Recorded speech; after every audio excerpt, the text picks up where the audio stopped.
The average borrower overpays $15,000 on student loans by picking the wrong repayment plan.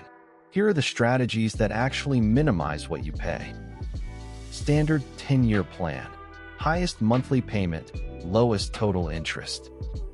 Income-driven plans. IBR, Save, PAYE lower payments, higher total cost. Income-driven only wins if you qualify for public service loan forgiveness. 10 years of payments at a government/nonprofit job remaining balance forgiven.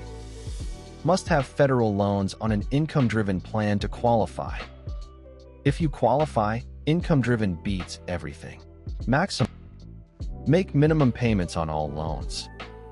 Attack the highest interest rate loan with every extra dollar.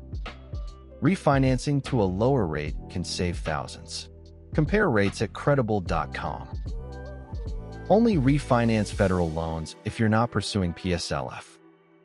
Refinancing converts federal loans to private. You lose forgiveness options. Current rates. Check if you can drop 2% plus before refinancing.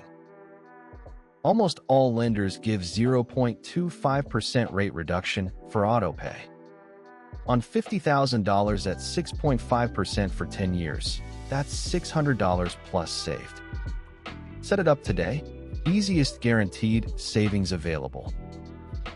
Free debt payoff tracker for student loans, credit cards, and everything else at funbiz.gumroad.com. Download free at the link in description. If this helped you at all, please hit the like button right now. It tells YouTube this video is worth showing to more people. And subscribe and tap the notification bell so you never miss a tip. We post every Monday, Wednesday, and Friday.